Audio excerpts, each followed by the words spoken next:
नहमदुन नसल्ली अला रसूलिल करीम अम्मा बाद औज़ु बिल्लाहि मिनश शैतानिर रजीम बिस्मिल्लाहिर रहमानिर रहीम रब्बि इश्रह ली सदरी व यस्सिर ली अमरी वहलुल उक़दतम मिन लिसानी यफ़क़हू क़ौली।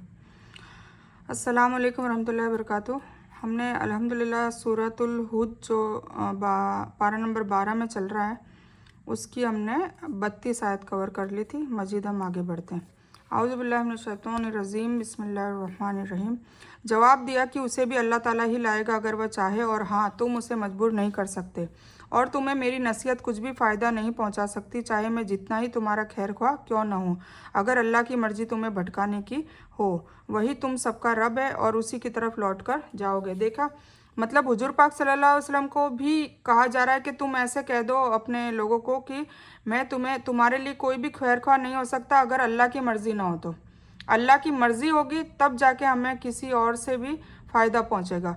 और इवन अल्लाह की मर्ज़ी तुम्हें भटकाने की हो तो तुम सबका रब है, वो सब का रब है ना, उसी की तरफ लौट कर जाना है। तो हिदायत या नसीहत या कुछ भी, अगर कोई भी दीन आलिम, मतलब इवन नबियों तक को भी कह दिया है कि भाई हिदायत देने का काम सिर्फ़ और सिर्फ अल्लाह का है, तुम्हारा काम सिर्फ समझाना और नसीहत करना है और मेरे मैसेज को, मेरी आयतों को लोगों तक खोल खोल के पहुंचाना है। क्या ये कहते हैं कि उसे खुद उसी ने गढ़ लिया है? तो जवाब दो कि अगर मैंने उसे गढ़ लिया हो तो मेरा गुनाह मुझ पर है और मैं उस गुनाहों से अलग हूँ जिनको तुम कर रहे हो। और नूह की तरफ वही भेजी गई तो कि तेरी कौम में जो भी ईमान ला चुके उनके सिवाय अब कोई ईमान लाएगा ही नहीं, फिर तो उनके अमलों पर दुखी न हो। और एक नाव हमारी आंखों के सामने और हमारी वही से तैयार कर, और जालिमों के बारे में हमसे कोई बात न कर, वे पानी में डुबो दिए जाने वाले हैं। फिर नूह अलैहिस्सलाम का किस्सा बयान किया जा रहा है कि अल्लाह ताला ने वही भेजी कि अब जितने भी ईमान लाए हैं उसके अलावा कोई भी ईमान लाने वाला नहीं है, क्योंकि दिलों का हाल तो अल्लाह जानता है। तो उनके फिर कहा कि उनके अमलों पर दुखी ना हो, क्योंकि उसमें उनकी अहलिया मतलब बीवी और उनका एक बेटा भी था, तो बेशक दुखी होंगे। ठीक है, और फिर उन जालिमों के बारे में हमसे कोई सवाल भी ना कर। ठीक है, इवन उनके लिए माफ़ी मांगने के लिए भी अल्लाह ताला ने लास्ट में मना कर दिया था। यानी अजाब का आना पूरी तरह से अल्लाह की मर्ज़ी पर है। यह नहीं कि जब मैं चाहूँ तुम पर अजाब आ जाए, लेकिन जब अल्लाह अजाब का फैसला कर लेगा या भेज देगा तो फिर उसको रोकने वाला कोई नहीं है। हमारी आंखों के सामने का मतलब है हमारी देखभाल में, लेकिन यह आयत अल्लाह ताला के लिए आँख होने के गुण को बताती है जिस पर अकीदा रखना फ़र्ज है। और हमारी वही से का मतलब है उसकी लंबाई चौड़ाई आदि की जो हालत हमने बतलाई है उस तरह से उसे बना। इस जगह पर कुछ मुफस्सिरों ने नाव की लंबाई चौड़ाई, उसके तलों और किस तरह की लकड़ी और दूसरे सामान उसमें इस्तेमाल किए गए उसका तफसीली बयान किया है, जो वाजह है कि किसी दलील पर मबनी नहीं है। उसका सही तफसीली इल्म सिर्फ़ और सिर्फ किसको है? अल्लाह को है। कुछ ने इससे मुराद हज़रत नूह के बेटे और बीवी को लिया है जो ईमान नहीं लाए थे और डूबने वालों में से थे। कुछ ने इससे डूबने वाली पूरी उम्मत लिया है और मतलब यह है कि इनके लिए मौका देने की मांग न करना, क्योंकि अब उनकी तबाही का वक्त आ गया है, या मतलब है कि उनकी तबाही के लिए जल्दी न करें, मुकर्रर वक्त में ये सब डूब जाएगा, है ना। तो उनकी बीवी और बेटे के लिए भी मगफिरत के लिए मना कर दिया था। नूह नाव बनाने लगे, उसकी कौम के जो भी गुट के लोग उसके आसपास से गुजरते उसका मजाक उड़ाते थे। वह कहते, अगर तुम हमारा मजाक उड़ाते हो तो हम भी तुम पर एक दिन हंसेंगे जैसे तुम मजाक कर रहे हो। तुम्हें जल्दी मालूम हो जाएगा कि किस पर अजाब आना है और उसे जलील करे और उस पर दायमी अजाब उतर जाए। यहाँ तक कि जब हमारा हुक्म आ गया और तंदूर उबलने लगा, हमने कहा कि इस नाव में हर तरह के जोड़े दोहरे सवार कर लो, मतलब हर तरह के जानवरों के जोड़े लेने का कहा, नर और मादा, क्योंकि इस बोट के इस नाव में जो भी रहेंगे जानवर और इंसान और जो भी, उसके अलावा सभी को अल्लाह ताला ने पूरी कायनात को तबाह करने का सोच लिया था। तो जो बोट वाले थे, जो नाव वाले थे, फिर वो जूदी पहाड़ पर आकर जाके जब रुके, फिर नए सिरे से दुनिया शुरू हुई। इसीलिए हमें कहा जाता है कि हमारे दूसरे जो बाप है वो नूह अलैहिस्सलाम है। तो और नूह ने कहा कि इस नाव में बैठ जाओ, अल्लाह ही के नाम से इसका चलना और ठहरना है। बेशक मेरा रब बड़ा बख्शने वाला है और बड़ा रहम करने वाला है। सबको कहा नाव में बैठ जाओ, और अब इसका चलना और रुकना किसके ऊपर है? अल्लाह के ऊपर है। हमें नहीं पता कि ये कब चलेगी और कहाँ जाके रुकेगी, वो हमें नहीं पता। और वह नाव उन्हें पहाड़ों जैसी लहरों में लेकर जा रही थी। और नूह ने अपने बेटे को, जो एक किनारे पर था, पुकार कर कहा, ए मेरे प्यारे बच्चे, हमारे साथ सवार हो जा और काफिरों में शामिल न रहे। उसने जवाब दिया कि मैं तो किसी ऊंचे पहाड़ की पनाह में आ जाऊंगा जो मुझे पानी से बचा लेगा। नूह ने कहा, आज अल्लाह के हुक्म से बचाने वाला कोई भी नहीं है, वही केवल बचेंगे जिन पर अल्लाह की रहमत हुई। उसी वक्त उनके बीच लहर आ गई और वह डूबने वालों में से हो गया। इससे कुछ ने रोटी पकाने वाला तंदूर, कुछ ने मुकर्रर मकाम जैसे ऐनुल वर्द और कुछ ने धरती का तल लिया है। हाफिज इब्ने कसीर ने इसी आखिरी मतलब को तरजीह दी है, मतलब धरती का तल, वो उबलने लग गया, यानी पूरी जमीन चश्मों की तरह उबल पड़ी। ऊपर से आकाश की वर्षा ने बाकी बची कमी को पूरा कर दिया। इससे मुराद मर्द और औरत यानी नर और मादा जो जोड़े की बात हुई। इस तरह हर जानदार का जोड़ा नाव में रख लिया गया और कुछ कहते हैं कि पौधे भी रखे गए थे, यानी अल्लाह ही के नाम से उसके पानी की सतह पर चलना और उसी के नाम पर रुकना है। इससे एक मकसद ईमान वालों को तसल्ली देना और हिम्मत देना था कि किसी तरह के डर के बिना नाव में सवार हो जाओ। अल्लाह ही इस नाव का मुहाफिज है और रखवाला है, उसी के हुक्म से ये चलेगी और उसी के हुक्म से ठहरेगी। यानी जब धरती पर पानी था, यहाँ तक कि पहाड़ भी डूबे हुए थे, यह नाव हजरत नूह और उनके साथियों को अपने अंदर महफूज लिए अल्लाह के हुक्म से और उसकी हिफाजत में पहाड़ की तरफ चल रही थी। वरना इतने तूफान वाले पानी में नाव की कोई अहमियत नहीं होती, पर उसको संभाले हुए कौन था? अल्लाह ताला। उसने जवाब दिया कि मैं तो किसी ऊंचे पहाड़ की पनाह में आ जाऊंगा। जब नूह अलैहिस्सलाम अपने बच्चे को बुला रहे थे तो उसने कहा कि मैं तो ऊंचे पहाड़ पर चला जाऊंगा। और बस ये बातचीत हो ही रही थी, इतने वक्त में एक बड़ी लहर आ गई और वो डूबने वालों में से हो गया, मतलब वो डूब गया। और कह दिया गया कि ए धरती, अपने पानी को निगल जा, और ए आकाश, बस कर, थम जा। उसी वक्त पानी सुखा दिया गया और काम पूरा कर दिया गया और नाव जूदी नामक पहाड़ पर जा लगी। और कहा गया कि नाइंसाफ़ी करने वालों पर धिक्कार उतरे। ठीक है, फिर क्या हुआ? जैसे ही सब डूब गए, सब कुछ ख़त्म हो गया, तो धरती को हुक्म दिया कि पानी को निगल जा। तो सारा पानी अंदर चला गया, धरती के अंदर।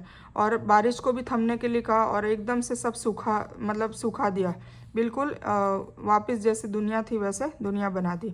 और नूह ने अपने रब को पुकारा और कहा कि है मेरे रब, मेरा बेटा तो मेरे घर वालों में से है, बेशक तेरा वादा पूरी तरह से सच्चा है और तू सभी हाकिमों से बेहतर हाकिम है। अल्लाह ताला ने फरमाया, ए नूह, बेशक वह तेरे अहल से नहीं है, उसके काम बिल्कुल नापसंदीदा है। तुझे कभी भी वह चीज़ नहीं मांगनी चाहिए जिसका तुझे तनिक भी इल्म ना हो। मतलब अपने बेटे की मगफिरत का साफ मना कर दिया। मैं तुझे नसीहत करता हूँ कि तू जाहिलों में से अपनी गिनती कराने से रुक जा। मतलब अब दोबारा किया तो नाउज़ुबिल्लाह नूह अलैहिस्सलाम को भी पनिशमेंट करने की अल्लाह ताला ने धमकी दे दी। यह हज़रत नूह का चौथा बेटा था जिसकी कुन्नियत कनान और नाम याम था। उससे हज़रत नूह ने इसरार किया कि मुसलमान हो जा और काफिरों में से शामिल होकर डूबने वालों में न हो। निगलने का इस्तेमाल जानवर के लिए होता है, वह अपने मुंह का कोर निगल जाता है। यहाँ पानी के सूखने को निगल जाने से तुलना करने में इस हिकमत का इल्म होता है कि पानी धारदार नहीं सूखा, बल्कि अल्लाह ताला के हुक्म से धरती ने फ़ौरन अपने अंदर सारा पानी समेट लिया, इस तरह निगल लिया जिस तरह जानवर कोर निगलता है। जूदी पहाड़ का नाम है जो एक पहाड़ का नाम है जूदी, जो कुछ लोगों के कौल के मुताबिक इराक के नगर मौसिल के करीब है। हजरत नूह की कौम भी इसी के करीब आबाद थी। हजरत नूह ने शायद अपने बेटे की मोहब्बत के जज्बे से प्रेरित होकर अल्लाह के दरबार में दुआ की, और कुछ मुफस्सिर कहते हैं कि उन्हें यह उम्मीद थी कि शायद ये मुसलमान हो जाएगा, इसलिए उसके बारे में यह दुआ की। हजरत नूह ने अपनी ख़ानदानी कुर्बत के सबब उसे अपना बेटा कहा था, लेकिन अल्लाह ताला ने ईमान की बुनियाद पर दीन की नज़दीकी के कानून के मुताबिक उस बात को नकार दिया। वह तेरे अहल से है, इसलिए कि एक नबी का असल परिवार तो वही है जो उस पर ईमान लाए, चाहे वह कोई भी हो। अगर ईमान न लाए तो चाहे वह नबी का बाप हो, बेटा हो, पत्नी हो, या वह नबी के परिवार का कोई भी सदस्य क्यों ना हो। ठीक है, तो ये अल्लाह ताला का कानून है। नूह ने कहा, है मेरे रब, मैं तेरी ही पनाह चाहता हूँ इस बात से कि तुझसे वह मांगूँ जिसका मुझे इल्म ही ना हो। अगर तू मुझे माफ़ नहीं करेगा तो मुझ पर, और तू मुझ पर रहम नहीं करेगा तो मैं घाटा उठाने वालों में हो जाऊंगा। फिर नूह अलैहिस्सलाम ने माफ़ी मांग ली।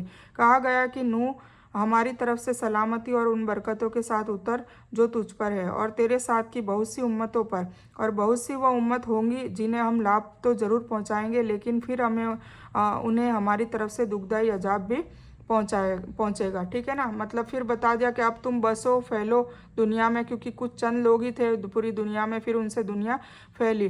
तो अब फिर वापस यही कहा है कि बस ये है कि तुम अच्छे से रहो, अच्छे अखलाक से रहो, अल्लाह का हुक्म मानो, और फिर भी नहीं माने तो फिर से ये जो अजाब आया है वो अजाब ऐसा नहीं है कि एक ही बार है, फिर से आ सकता है, इस बात की भी चेतावनी दे दी।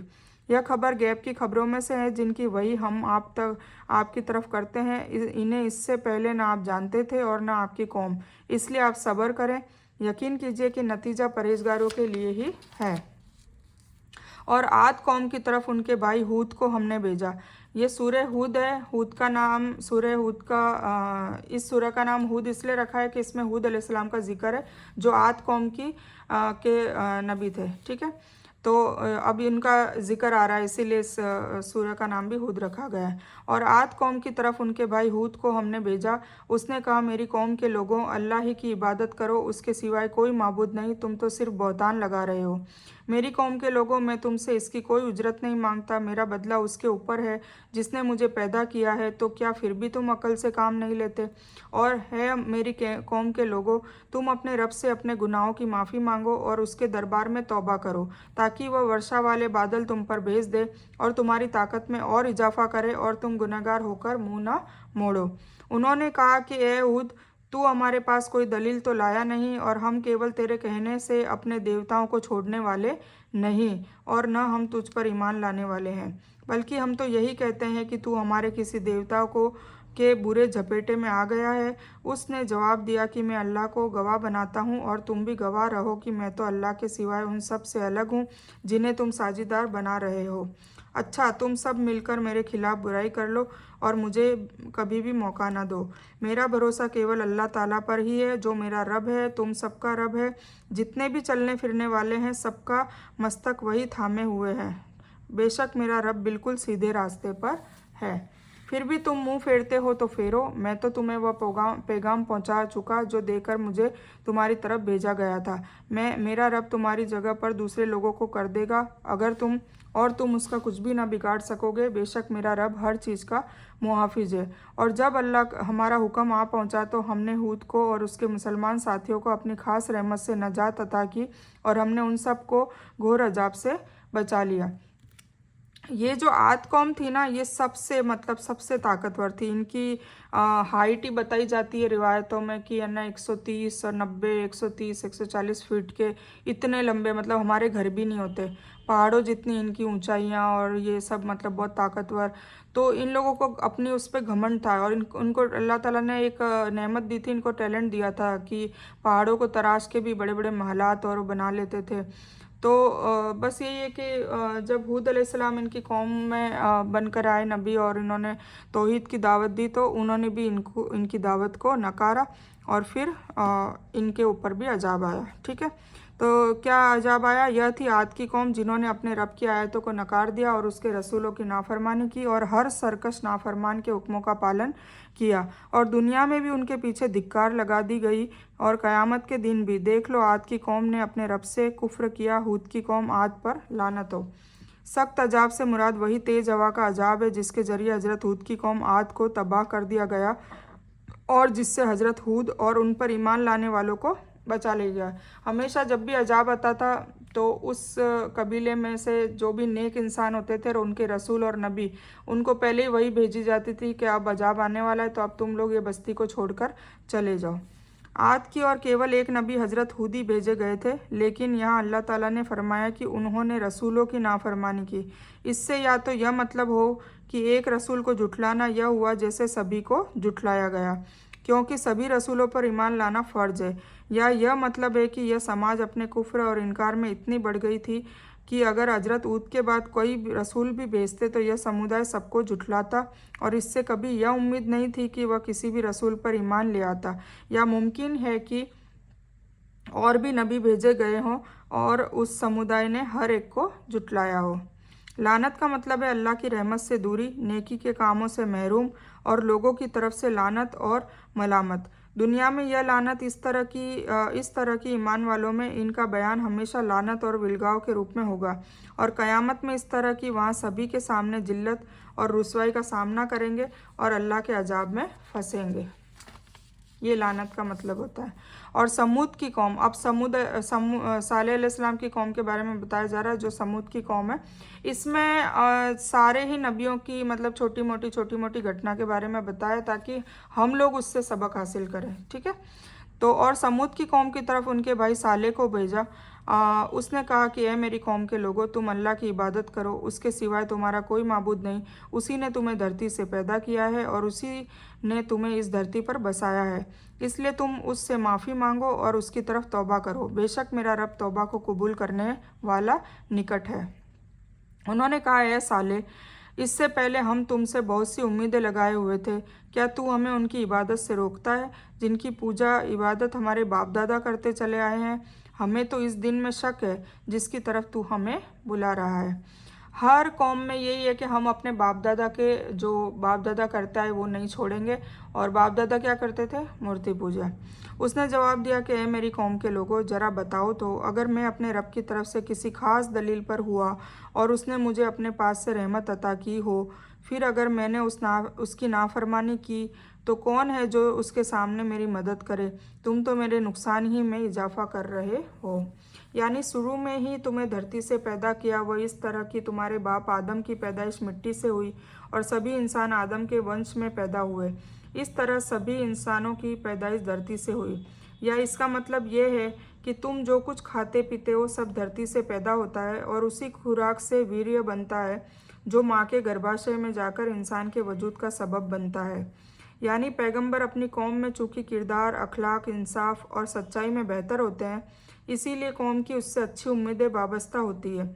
इसी सबब हज़रत सालेह की कौम ने भी उनसे यह कहा, लेकिन तौहीद की दावत देते ही उनकी उम्मीदों का यह मरकज़ उनकी आंखों का कांटा बन गया और उस दिन में शक का इज़हार किया जिसकी तरफ हज़रत सालेह उन्हें बुला रहे थे, यानी दीन तौहीद का।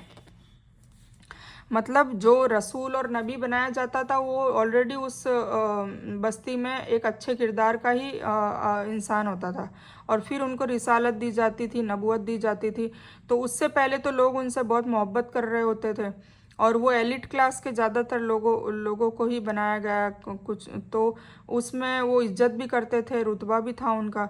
और जैसे ही फिर उनको नबी बनाया, रसूल बनाया और तौहीद की दावत उन्होंने शुरू की, तो फिर उन्होंने अपने फिर जो बूतों के ख़िलाफ़ जो बातें उनको सुननी पसंद नहीं थी, और फिर उन्होंने उनका बहुत बढ़ चढ़कर उनकी खिलाफत की। ठीक है, उनके खिलाफ़ हो गए।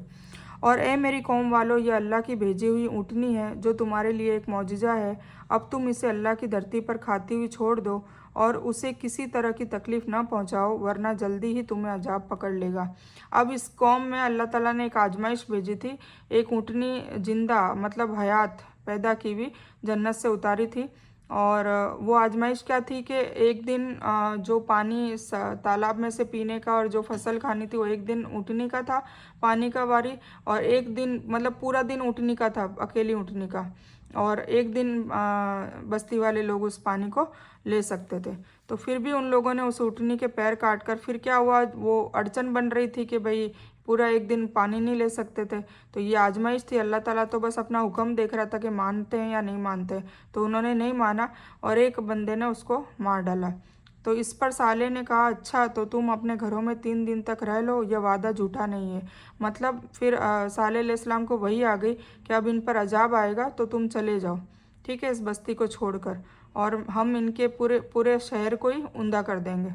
फिर जब हमारा आदेश आ पहुंचा, हमने साले और उन पर ईमान लाने वालों को अपनी रहमत से उसे भी बचा लिया और उस दिन के अपमान से भी। बेशक तुम्हारा रब ताकत वाला और ज़बरदस्त है। और जालिमों को बड़ी तेज कड़क ने आ दबोचा, फिर तो वह अपने घरों में मुंह के बल मरे हुए रह गए, इस तरह की जैसे वह कभी आबाद ही न थे। होशियार रहो कि समूद की कौम ने अपने रब से कुफ्र किया। सुन लो, उन समूद वालों पर लानत है। और हमारे भेजे हुए रसूल इब्राहिम के पास खुशखबरी लेकर पहुँचे और सलाम कहा। अब लूत अलैहिस्सलाम की बात आ रही है, पर पहले हम ये पढ़ लेते हैं। यह वही ऊँटनी है जो अल्लाह ताला ने उनकी मांग पर उनकी आंखों के सामने एक पहाड़ या चट्टान से निकाली, इसलिए उसे अल्लाह की ऊँटनी कहा गया, क्योंकि वह सिर्फ अल्लाह के हुक्म से चमत्कारिक रूप से खिलाफ आदत जाहिर हुई थी। मतलब एक चमत्कार हुआ था, मौजिजा रूप में मिरेकल किया था अल्लाह ताला ने, ठीक है। उसके लिए उन्हें कह दिया गया था कि इसे तकलीफ़ ना पहुंचाओ, वरना तुम अल्लाह के अजाब की पकड़ में आ जाओगे।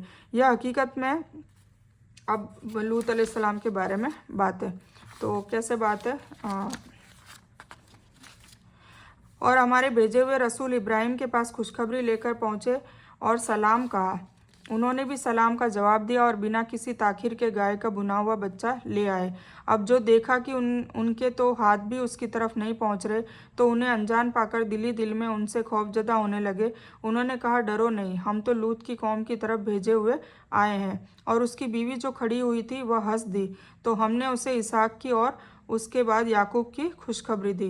वह कहने लगी, आह बदनसीबी, मेरे यहाँ औलाद हो सकती है? मैं तो खुद बुढ़िया हूँ और मेरे शौहर भी बड़ी उम्र के हैं। यह बेशक बड़ी ताज्जुब की बात है। मैं आपको बता दूं, चलो इसमें आ जाएगा। वैसे तो लूत अलैहिस्सलाम इब्राहिम अलैहिस्सलाम के भतीजे हैं और ये फरिश्ते थे जो इनके घर पर आए थे। तो ये दो काम करने आए थे। लूत अलैहिस्सलाम की जो बस्ती है उसको तबाह करने आए थे, अजाब डाल दिया गया था। और इब्राहिम अलैहिस्सलाम की जो बीवी है, इब्राहिम अलैहिस्सलाम की 3 बीवियां थी। तो जो पहली बीवी है सारा अलैहिस्सलाम, उनकी उनकी औलाद नहीं होती थी, तो उनको औलाद की बशारत दी। दूसरी बीवी हाजरा जिनसे इस्माइल अलैहिस्सलाम है, और तीसरी एक और थी जिनसे मदियन पैदा हुए थे। ठीक है, तो ये मैं थोड़ा सा शॉर्ट में बताना चाह रही थी। हज़रत इब्राहिम मेहमानों का बहुत सत्कार मेहमानी करते थे। वह यह नहीं समझ सके कि यह फरिश्ते हैं और जो इंसान की शक्ल में आए हैं और खाते पीते नहीं हैं, क्योंकि फरिश्ते खाते पीते नहीं हैं। बल्कि उन्होंने उनको मेहमान समझा और फ़ौरन मेहमानों की सेवा सत्कार के लिए बछड़े का भुना हुआ गोश्त और उनकी सेवा में पेश किया। इससे यह भी पता चलता है कि मेहमानों से पूछने की ज़रूरत नहीं, बल्कि जो मिले खिदमत में पेश कर दिया जाए। हज़रत इब्राहिम ने जब देखा कि उनके हाथ खाने की चीज़ों की तरफ नहीं बढ़ रहे हैं, तो उन्हें डर महसूस हुआ।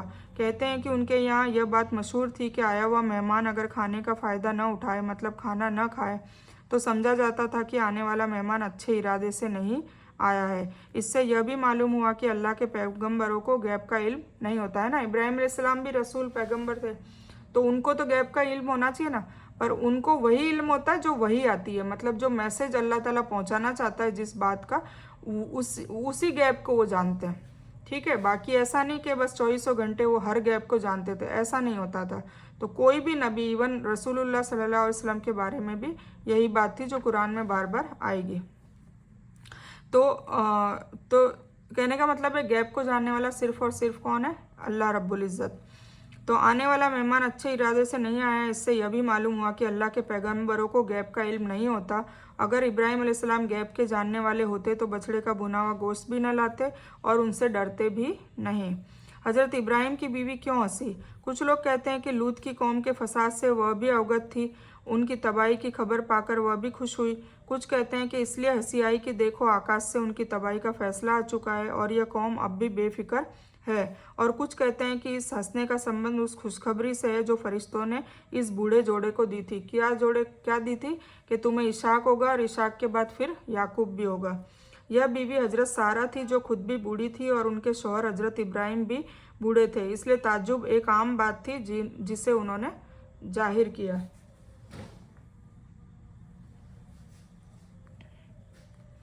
चलो अजान हो गई है, तो मैं बस इस बयान को यहीं मुकम्मल करूँगी।